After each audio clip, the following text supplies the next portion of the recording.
வாயில வச்சோடனே அல்வா மாதிரி தொண்டையில வழுக்கிட்டு இறங்குற ரவா கிச்சடி எப்படி செய்யறதுன்னு பார்ப்போமா. இதுக்கு 2 கப் அளவுக்கு வெஜிடபிள்ஸ், மிக்ஸ்ட் வெஜிடபிள்ஸ் எடுத்துக்கோங்க. அதுக்கு 1 கப் அளவுக்கு வெந்நீர் சேர்த்துக்கோங்க. தேவையான அளவு உப்பும் போட்டு ஒரே ஒரு விசில் ஹை தீல வச்சு எடுத்துக்கோங்க. உடனே அடுப்பு ஆஃப் பண்ணிட்டு ப்ரெஷரை ரிலீஸ் பண்ணி விடுங்க. ஓபன் பண்ணீங்கன்னா காய் வெந்து ரெடியா இருக்கும். இது அப்படியே இருக்கட்டும். ஒரு கடாயில 2 டேபிள் ஸ்பூன் அளவுக்கு தேங்காய் எண்ணெய் விட்டு கடுகு, உளுத்தம் பருப்பு, கடலைப்பருப்பு, பெருங்காயம், வெங்காயம், பச்சை மிளகாய், அப்புறம் கருவேப்பிலை, இஞ்சி எல்லாத்தையும் தாளிச்சுக்கோங்க. 2 தக்காளியை நல்லா விழுத அரைச்சு அதையும் சேர்த்துக்கோங்க.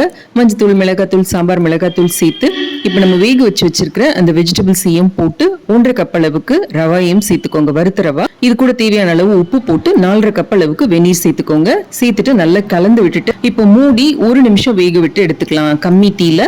திரும்பவும் ஓபன் பண்ணி நல்ல ஒரு தடவை கிளறி திரும்பவும் 1 நிமிஷம் வேக வச்சு எடுத்தீங்க. ரவா கிச்சடி ரெடி. ஒரே ஒரு டேபிள் ஸ்பூன் தேங்காய் எண்ணெயும் சேர்த்தீங்கன்னா அம்சமா இருக்கும். அன்பா உங்களுக்கு இதை செஞ்சு கொடுத்தவங்களுக்கு ஒரு நன்றி சொல்லிட்டு என்ஜாய்.